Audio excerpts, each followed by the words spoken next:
Quand j'étais petit, il y avait un cantique que certains d'entre vous peut-être ont chanté à l'époque. « Je n'ai qu'une âme qu'il faut sauver ».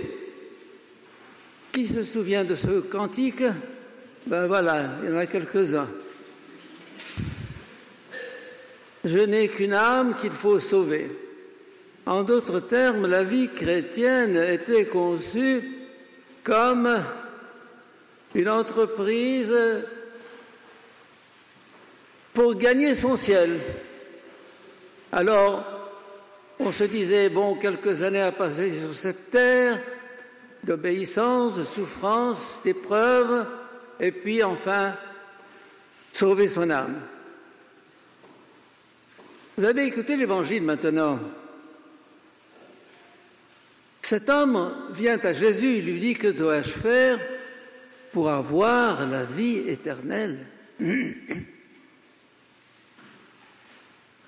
Et Jésus lui dit, garde les commandements. Lesquels? Ne tue pas, ne vole pas, ne mens pas, ne fais de tort à personne, honore ton père et ta mère. C'est ce qu'on appelle la loi naturelle. Tout homme normalement constitué, il a ça dans son cœur, c'est un instinct qu'on appelle la conscience, si vous voulez. Elle existe chez les chrétiens, chez les musulmans, chez le bouddhisme et même chez l'athée. Alors, on se demande, mais alors, qu'est-ce que le Christ est venu apporter de plus que ça? Puisque, avec les commandements, avec l'obéissance à ma conscience, à la loi naturelle, je peux gagner mon ciel. Eh bien, mes chers amis, je vous répondrai ceci. Si toute votre ambition sur cette terre est de gagner votre ciel, eh bien, je peux vous garantir que je vous ai déjà réservé la place. Elle est là-haut. Vous avez votre place. Parce que j'espère que personne de vous n'a tué, n'a volé, et que vous honorez vos parents. Enfin, c'est spontané, c'est naturel. Alors le Christ regarde le bonhomme et il l'aime. Il se dit, bon, tu peux aller plus loin. Il ne s'agit plus de gagner un ciel, de sauver son âme, qu'on appelait autrefois un sauve qui peut universel.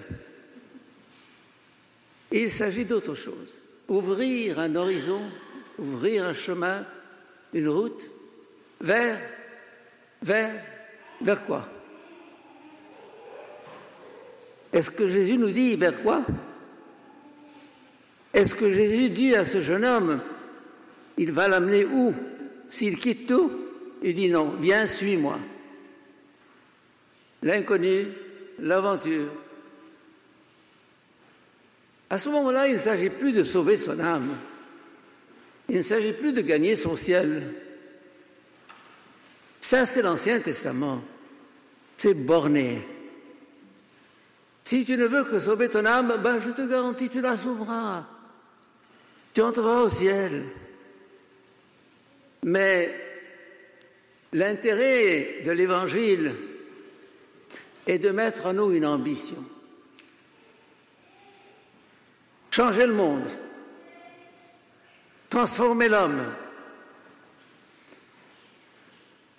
Implanter cette civilisation de l'amour dont parle Jean-Paul II, pardon. C'est-à-dire que n'ayons pas des œillères, sauver son âme, c'est du négatif. Gagner le ciel, c'est du négatif. Mais se dire, tiens, il y a des enjeux. Et alors, nous sommes invités à entrer dans ce combat de ce monde où les forces du bien et du mal s'affrontent. où les forces de l'argent et de l'amour s'affrontent. Notre vie à ce moment-là est complètement transformée. Elle a une autre saveur, un autre goût. On est embarqué dans une aventure. Je me souviens, en 1981, moi je viens d'Égypte. J'ai lancé un appel aux jeunes Égyptiens autour de moi d'aller aider le Soudan. Le Soudan est un des pays les plus misérables du monde. Et c'est notre voisin du Sud. Alors, j'ai dit, qui vient? Eh bien, j'ai eu une centaine de volontaires. Une centaine, figurez-vous. Mais j'en voulais pas 100, j'en voulais 30. Alors, comment trier? Comment sélectionner? Qui choisir? Alors, je leur ai dit, vous savez, au Soudan, c'est la malaria. Au Soudan, c'est les moustiques.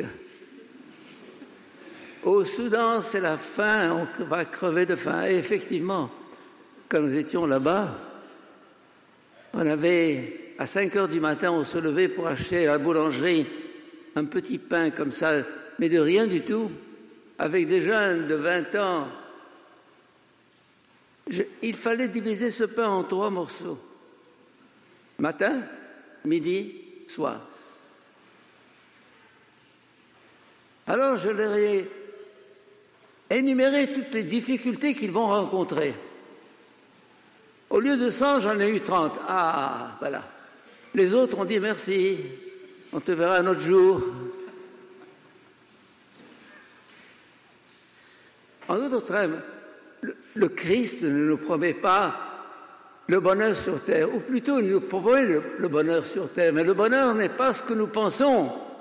Le bonheur n'est pas de consommer, comme nous le fait miroiter les médias et la publicité d'aujourd'hui.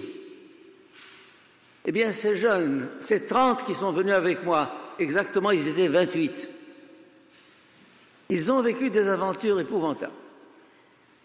Imaginez 8 jours de train debout. L'eau s'est épuisée. Ils n'avaient plus rien à boire. Ils buvaient, ils lapaient l'eau des pluies qui s'étaient accumulées par terre dans les gares. Et 8 jours. Le voyage devait durer 4 jours, mais alors là, ces jeunes, qui ne sont plus jeunes maintenant, puisque c'était en 81, faites le calcul, leur vie a été complètement transformée, mais complètement bouleversée. Ce n'était plus gagner son ciel, ce n'était plus sauver son âme, c'était transformer le Soudan, aller auprès de ces populations démunies. Alors, tout à coup, la vie bascule. On n'est plus dans ces horizons étroits de faire sa vie, de gagner de l'argent, de fonder un foyer. Ce n'est pas méchant, ce n'est pas mal. Le jeune homme riche dont il est question, et il avait fait ce qu'il pouvait et il gagnait son ciel. Tu as la vie éternelle, tu as la vie éternelle. Mais c'est autre chose. C'est fade. La vie éternelle est fade si elle n'a pas un horizon, je dirais, infini. Alors, il ne s'agit pas pour vous de partir au Soudan. Bon, je pense que c'est un peu utopique, mais réfléchissons. Est-ce que ma vie est prise par un idéal difficile, impossible? Sommes-nous parmi les 100 volontaires dont 70 se sont dégonflés? Ou bien sommes-nous parmi les 28 qui sont partis? Et alors là, partir, c'était pour eux aller vers l'inconnu. Ce qui est intéressant dans l'Évangile, c'est l'inconnu. Ce qui est intéressant dans la vie, c'est l'inconnu. Le connu, on aime bien le connu, surtout au Québec.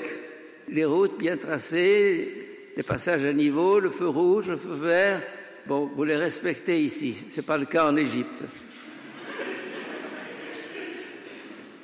Mais on est pris dans une mécanique où tout est réglé par les lois, les règlements, le gouvernement, le système. Alors, respectez le système. Je ne vais pas vous dire de traverser quand le feu est rouge, mais je vous dirais, créons dans notre vie une dynamique de dépassement.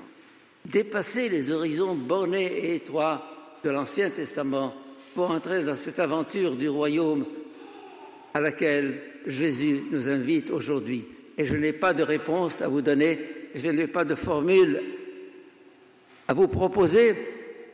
Que chacun de nous s'interroge, Seigneur, qu'est-ce que tu attends? Quel est ce plus que tu attends de moi?